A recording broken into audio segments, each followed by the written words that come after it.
नमस्कार दोस्तों, मैं अनुपम खत्री हाजिर हूं ऑपरेशन गौभक्षक के अगले चरण यानी अगले पार्ट को लेकर कुछ नए तथ्य, नए प्रमाणों के साथ। आज हम कृष्ण धाम गौशाला यानी दून एनिमल वेलफेयर पर बेबाकी से बात करेंगे। मैं खबर की तरफ आगे बढ़ूं उससे पहले देरी के लिए क्षमा चाहूंगा। बृहस्पतिवार को हम पार्ट 2 लाने वाले थे, लेकिन किन्हीं तकनीकी कारणों के चलते बृहस्पति को टेलीकास्ट करना संभव नहीं हो पाया। अब मैं आपके सामने हाजिर हूं। दोस्तों, हमने आपको ऑपरेशन गौभक्षक की पहली पड़ताल में दिखाया था कि किस तरह कदर कृष्ण धाम गौशाला रतनपुर में गाय, भैंस आदि जानवरों का लालन पालन हो रहा है। बारिश में कीचड़ ले लबालब कच्ची जमीन पर कुछ जानवर बैठे हैं, कुछ खड़े हैं तो कुछ तो बेसुध पड़े हैं। खाने के लिए चारा तो क्या, सूखा भूसा भी हमारे कैमरे को नहीं आया। अगर आई तो सिर्फ लापरवाही और जानवरों की बेकदरी। आपको बता दें कि गौशाला दून एनिमल वेलफेयर सोसाइटी चलाती है। सिलसिलेवार बात शुरू करने से पहले कुछ एक सवाल जो मेरे दिमाग में कौंधे जब ये मामला हमारे चैनल में मेरे सामने आया। संचालक आशु अरोड़ा और मिली कौर उर्फ नवजोत कौर, ये दोनों कौन हैं, कहां से आए हैं, क्या मकसद है इनका? अगर ये पशु सेवा जैसा नेक काम कर रहे हैं तो क्यों इनकी गंभीर शिकायतें सामने आ रही हैं? जब ये मामला चैनल के सामने आया तो ऐसे कई सवाल जहन में गूंजने लगे और इन्हीं सवालों का जवाब हासिल करने के लिए पड़ताल करने का निश्चय किया गया। क्या कृष्ण धाम में जानवरों के जीवन को बचाया जा रहा है या उनकी जीवन लीला वहां जाके समाप्त हो जाती है? ये सबसे बड़ा हमारे सामने सवाल खड़ा था, जिसका जवाब हासिल करने के लिए हम निकल पड़े और शुरू हुई हमारी पड़ताल। पड़ताल के दौरान हमें पता चला कि मिली कौर, जिनका नाम नवजोत कौर भी है, वो देहरादून में ही पली बड़ी हैं और शुरुआत से ही डॉग्स लवर रही हैं। पर बात आशु अरोड़ा की करें तो आशु गंगानगर राजस्थान के बताए जाते हैं। इनका एक खास दोस्त या कहीं भाई है, भूपी चौधरी। भूपी भी राजस्थान से हैं।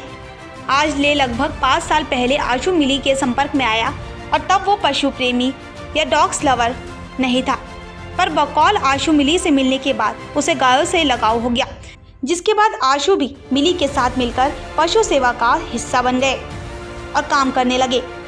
यहीं से शुरुआत हुई दून एनिमल वेलफेयर जन की कहानी और शुरू हुआ सेवा स्टाफ और टारगेट का खेल।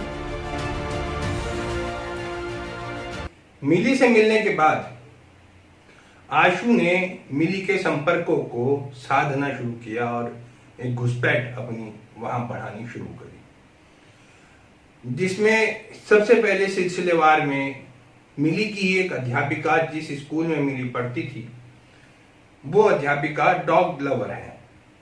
तो सबसे पहले टारगेट में आई डॉग लवर अध्यापिका और उनसे भरपूर मदद आशु ने ली। कॉन्टेक्ट्स आगे बढ़ाए, उगाए और लोगों के पशु प्रेम को अनुदान में बदलने का सिलसिला शुरू कर दिया। सड़कों पर कुत्तों का इलाज होने लगा, जानवरों के, छोटे बड़े जानवरों के रेस्क्यू होने लगे और सोशल मीडिया पर इन्हें अपनी मजबूती के साथ उपस्थिति दर्ज कराते हुए दिखाया जाने लगा। स्टाफ के नाम पर कुछ भर्तियां भी हुई, जिन्हें रेस्क्यू और कलेक्शन दोनों तरह के कामों में लगाया गया। बकौल पूर्व कर्मचारी, हमारी एक आशु की पूर्व कर्मचारी से बात हुई है जो इस वेलफेयर के शुरुआती दौर में ही उनके साथ थी। उन्हें काफी हरे और संपन्न सपने दिखाए गए, गाड़ी, बंगला, मोटी तनख्वाह और कमीशन भी। काम क्या था ये मैं आपको बताऊं, इससे अच्छा है कमीशन भी। आप सुनिए खुद पूर्व कर्मचारी की जुबानी, क्या है उनका कहना। संस्था में जितनी भी चीजें गलत हो रही थी उसके खिलाफ जब जब भी मैंने आवाज उठाई गई, या तो मुझे गंदी से गंदी गालियां दी थी या मुझे धमकी दी गई। इनकी संस्था से जुड़े हुए एक व्यक्ति शिवम गांधी द्वारा मुझे गंदी से गंदी बातें, अश्लील बातें तक कही गई और मुझे धमकियां भी दी गई। भूपी चौधरी द्वारा भी मुझे गंदी से गंदी गालियां भी दी गई और मुझे धमकियां भी दी गई। कुछ समय पहले जब एक पशु की अपडेट मैंने इनके डॉक्टर से मांगी तो मुझे मिली कौर द्वारा कॉल पर धमकियां दी गई और मुझे ये कहा गया कि अगर संस्था के जानवरों से इतनी हमदर्दी और सारे जानवर अगर तेरे हैं तो तेरे घर भिजवा देते हैं। यहाँ पे 400 जानवर है, सारे के सारे जानवर तेरे घर भिजवा देते हैं। और जबकि मेरी सिर्फ इतनी गलती थी कि मैंने एक जानवर की अपडेट मांग ली जो कि इनसे नहीं दी गई, उल्टा मुझे धमकी देने लगे, जिसका कॉल रिकॉर्डिंग प्रूफ आज भी मेरे पास है। भूपी चौधरी की कॉल रिकॉर्डिंग का प्रूफ भी आज भी मेरे पास है। उनकी चैट में दी हुई धमकियां, चैट में दी हुई गालियों का भी प्रूफ मेरे पास है। इतने भी दावे किए जा रहे हैं कि दून एनिमल वेलफेयर पे झूठे आरोप लगाए जा रहे हैं, ये सारे दावे झूठे हैं। दून एनिमल वेलफेयर संस्था में ना कभी किसी पशु के साथ में सही बर्ताव किया गया, ना ही किसी पशु का सही तरीके से ट्रीटमेंट किया गया। वहां पे गायों की बहुत बुरी हालत है, ये सच बात है। शेल्टर बहुत बुरी कंडीशन में है, ये सच बात है। और हम सबको फर्जी डिप्लोमा तक देने की बात कही थी, ये भी सच बात है। जिस कारण मैंने संस्था से कार्य छोड़ दिया। मुझे संस्था का कोई भी कार्य ठीक नहीं लगा, हर कार्य संदेहजनक था, वो सारा कार्य मैंने छोड़ दिया। और मैंने आशा अरोड़ा को ये बात पहले भी कही थी, मैंने भूपी चौधरी को भी ये बात कही थी कि आप जैसी हरकतें कर रहे हो, जिस तरीके से आप जानवर के साथ में बर्ताव कर रहे हो और जो आपने एक संस्था के नाम पे पैसे कमाने का धंधा खोल रखा है, एक ना एक दिन आप लोग इसका खामियाजा जरूर भुगतोगे, आपके कर्मों का फल एक ना एक दिन आप जरूर भुगतोगे। तो हम सब इस मुहिम में आपके साथ हैं। मैं, सुमित, अनुष्का, जगदीप, विपिन, हम सब इस मुहिम में आपके साथ हैं। जितना भी इन्होंने गंदे कार्य आज तक किए, जितना इन लोगों ने गलत कार्य आज तक किए हैं, उन सब का पर्दाफाश करने के लिए आपका धन्यवाद। और इनको कड़ी से कड़ी सजा देनी चाहिए। आशु अरोड़ा को कड़ी से कड़ी सजा दी जानी चाहिए। जितना भी उन्होंने आज तक जानवर के साथ में बर्बरता की है, जितना एडॉप्शन कैंप के नाम पे पपीज लाए गए और जंगल में छुड़वा दिए गए, जितने भी जानवर आज तक इन लोगों ने मारे हैं, उस सब की इनको कड़ी से कड़ी सजा दी जानी चाहिए। हमने प्राची से इस बाबत भी सवाल किए और जानने की कोशिश की कि अपने शुरुआत दौर में दून एनिमल वेलफेयर कैसे खड़ा हो रहा था। उसके बाद में हम लोगों ने जितना भी समय हमने वहां पे कार्य किया है, उसका हमें 1 रुपया तक नहीं दिया जाता था। 1 रुपया हमें आज तक नहीं दिया गया। मैंने वहां पे 5 महीने काम किया, याशर खान ने वहां पे 6 महीने काम किया, अनुष्का गुप्ता ने भी वहां पे 6 महीने और सुमित ने भी वहां पे 6 महीने काम किया। किसी को भी 1 रुपया तक नहीं दिया गया। जब सैलरी मांगने की बारी आती थी तो ये लोग हमें सैलरी नहीं देते थे, 100-200 रुपए देकर के हमारा मुंह बंद करा देते थे, ये कह के कि इतना पैसा आपके आने जाने के किराए के लिए काफी होगा। इतना समय बर्बाद करके, इतने महीने बर्बाद करने के बाद में हमें कोई भी सैलरी नहीं दी गई, 1 महीने की भी सैलरी नहीं दी गई, हमें 1 रुपया नहीं दिया गया। जानवरों के साथ में शुरुआत से ही क्रूरता होती थी, ना ही कोई हेल्पलाइन नंबर पर कॉल उठाया जाता था, और अगर कॉल उठाया जाता था तो जानवरों का कोई ट्रीटमेंट नहीं होता था। ये बात मैं बार बार कहूंगी कि जानवरों के साथ में क्रूरता शुरुआत से की जाती थी। और ये जो दावा मैंने वीडियो देखा पड़ताल का, उस वीडियो में जो आशु अरोड़ा दावा कर रहे हैं कि जितने भी यहाँ पे देहरादून में जो अन्य संस्थाएं हैं उनके पास सर्टिफाइड डॉक्टर्स नहीं है, फर्जी डिप्लोमा देकर के, तो शुरुआत में फर्जी डिप्लोमा की बात तो इन्होंने भी की थी। एनिमल बर्थ कंट्रोल सेंटर में रजिस्टर में आज भी एंट्री मिलेगी हमारी। 2017 की शुरुआत में फरवरी और मार्च के महीने में हम लोग डॉक्टर सती द्वारा इंजेक्शन लगाना सीखने के लिए जाते थे, और उन्हीं द्वारा ये बात कही गई थी कि हम आपको एक डिप्लोमा सर्टिफिकेट पकड़ा देंगे। 1 हफ्ते बाद हमें एक फर्जी डिप्लोमा सर्टिफिकेट पकड़ाने की बात कही गई थी। मिली कौर हमें डॉक्टर सती के पास में लेकर के गई थी, जिन्होंने हमें इंजेक्शन लगाना सिखाया। ये चीज भी मुझे काफी संदेहास्पद लगी, इसी कारण मैंने वहां से काम करना छोड़ दिया। अनुष्का गुप्ता, याशर खान, सुमित और मैं, हमारा वहां से काम छोड़ने का कारण ही यही था कि जानवरों के साथ में इतनी क्रूरता होती थी कि मतलब हम वो चीज नहीं देख सकते थे और हम इस पाप के भागीदारी नहीं बन सकते थे। कोई अगर गंभीर रूप से घायल जानवर होता था तो उसके ऊपर या तो स्प्रे कर दिया जाता था या मामूली रूप से उसकी मरहम पट्टी कर दी जाती थी। और जितने भी रेस्क्यूज मैंने खुद के जितने मैंने पर्सनल इंडिविजुअल रेस्क्यूज किए हैं, उसकी मुझसे फोटो मंगवा ली जाती थी और वो फोटो फेसबुक पे पोस्ट करके सिर्फ और लाइक और कमेंट बटोरे जाते थे, लोगों की हमदर्दी बटोरी जाती थी। जितने भी कार्य संस्था ने किए, चाहे वो एडॉप्शन कैंप लगाना हो, चाहे ट्रीटमेंट कैंप लगाना हो, चाहे फिर वो कोई भी फूड ड्राइव या क्लोथ ड्राइव हो, उनका मुख्य उद्देश्य होता था सिर्फ चंदा इकट्ठा करना। सिर्फ मैं, याशर और सुमित, हमको बतौर बोर्ड मेंबर रखा गया था। मुझे कहा गया था कि मुझे संस्था के प्रेसिडेंट की उपाधि दी गई थी, मिली को संस्था की फाउंडर की उपाधि दी गई थी, सुमित को संस्था के टीम कोऑर्डिनेटर की उपाधि दी गई थी और याशर को संस्था के मैनेजर की उपाधि दी गई थी। लेकिन ये चीज का हमें आज तक कोई पेपर वर्क ना तो कराया गया, ना ही हमसे हमारी कभी कोई डिटेल मांगी गई, ना ही किसी प्रोफेशनल तरीके से हमें संस्था से जोड़ा गया। जितना भी समय हमने संस्था में कार्य किया, हमें कोई सैलरी नहीं दी गई, हमें कोई पैसा नहीं दिया गया। इनका काम सिर्फ चंदा इकट्ठा करना था। यहाँ पे जो इन लोगों ने शेल्टर खोला है कृष्णधाम गौशाला के नाम से, वहाँ पे गायों की बहुत बुरी हालत है।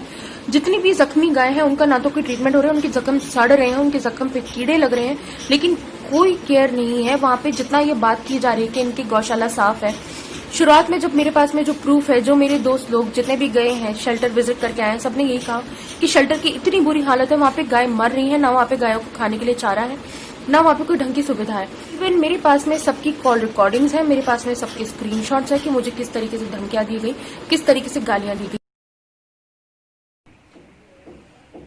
आशु अरोरा पर गंभीर आरोप लगाते हुए अपनी बात रिकॉर्डिंग वीडियो के द्वारा हमारे सामने रखी, जिसे हमने आपको दिखाया। इस वीडियो के द्वारा अब आपको और हमको आशु के शुरुआती दौर और दून एनिमल वेलफेयर की नींव पड़ने की कहानी काफी हद तक कुछ स्पष्ट हो गई है। लेकिन मुख्य बात तो ये जानना थी कि पशु प्रेम का काम करने वाले, पशु सेवा का काम करने वाले खुद कितने पशु प्रेमी हैं। इस पड़ताल में आगे जो और बातें कुछ सामने आई, सुनने को मिली, नए पुराने कुछ रिकॉर्ड खंगाले गए, कुछ विभागों के लोगों के द्वारा बातें जो हमें पता चली, वो हम आपको सुनाते हैं। सुनिए। मैं भी आप लोगों के शेल्टर से 2 पपीज अडॉप्ट करके ले गई थी। आज तक तो आपने मुझे कभी भी उन पपीज की अपडेट नहीं मांगी मुझसे। आपने अपडेट नहीं पूछा हम लोगों से कि आजकल क्या हो रहा है क्या नहीं, तो आज अचानक कैसे? कितनी बार बात नहीं हुई हमारी, आज तो आपने आगे होकर के मुझे कॉल किया ना। मिली मेरे पास तो आज तक देहरादून के बाद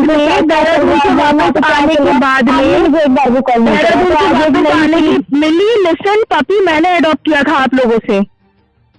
आप लोगों का फर्ज बनता था ना डिटेल लेना, फॉलो अप नहीं करते। Okay, very good. अभी आपका मैं तभी पढ़ा रहा जी, जो भी आपने लिखा है इसमें तनिक भी समझे नहीं। जी जी जी जी, इस भर भी समझे नहीं है।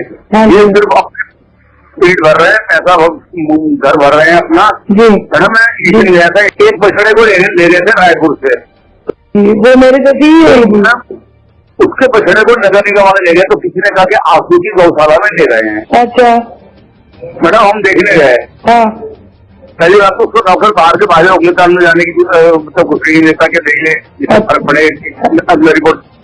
कम से कम मैं बता रहा हूँ 8 से 10 गाय तो मरने की हालत में पड़ी हुई थी, जिनको कोई देखने वाला नहीं था। मतलब गाय के ऊपर पैर रखा हुआ था। मैंने कहा भाई इनका फ्री इलाज कर रहे हैं, क्या कर रहे हैं, डॉक्टर आएगा वो देखेगा। अच्छा, आपको अंदर से जाने की परमिशन नहीं घुसने देगा वो। आपने क्या करना है, वो किताब लेके बैठ जाएगा, देखिए जी इतनी गाय का मैं ये करता हूँ, ये दिखा दूर से दिखा देगा। और वहाँ कितनी गाय अंदर मरी है, बीमार पड़ी है, जिनके सामने कोई डॉक्टर देखने वाला नहीं है। वो कैसे हो? ठीक हूँ। गलत हो रहा था ना, तो मैंने बता दिया था लोगों को ऐसा हो रहा है, क्योंकि वो भूसा खिला रहे थे। तो मैंने बोला भाई ये भूसा खिला रहे हैं इतना पैसा लेने के बाद। फिर मैंने सर को बोला, सर मैंने कहा हम सारा पैसा देते हैं। तो मैंने कहा ये क्या है कि भूसा दे रहे, कब तक कोई चावल खा लेगा बिना दाल के। मैंने कहा जानवरों के प्रति मैं ऐसी लापरवाही मुझे बिल्कुल पसंद नहीं है।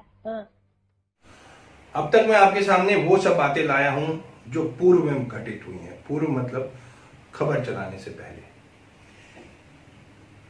अब हम उस समय की बात करते हैं जो आज से 10 दिन पहले लाइव उत्तराखंड ने इस मुद्दे को प्रमुखता से उठाने का निश्चय किया और प्रोमो जारी किया, जिसके बाद प्रोमो आते ही सबसे पहले तो प्रतिक्रिया मिली कौर की YouTube में मिली, जिसमें उन्होंने हम पे लीगल एक्शन लेने का दावा किया, जबकि तब तक हमने कहीं भी इनका नाम खोला ही नहीं था।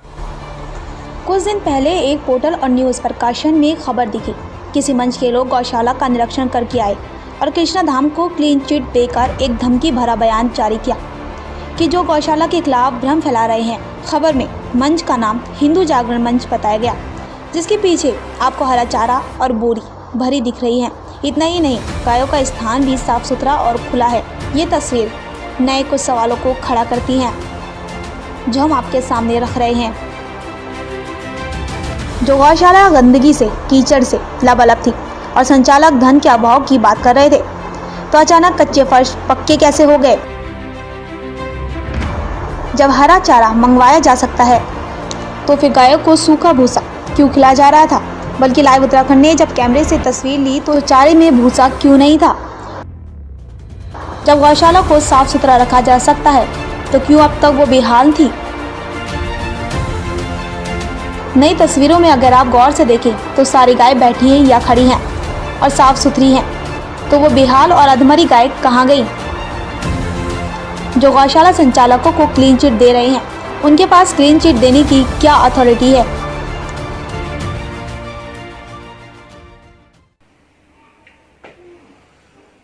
दोस्तों, जो तस्वीरें आपने स्क्रीन पे देखी, इन तस्वीरों को देखने के बाद मुझे ये समझ में नहीं आ रहा है कि मैं इसे सुधार कहूं या दिखावा।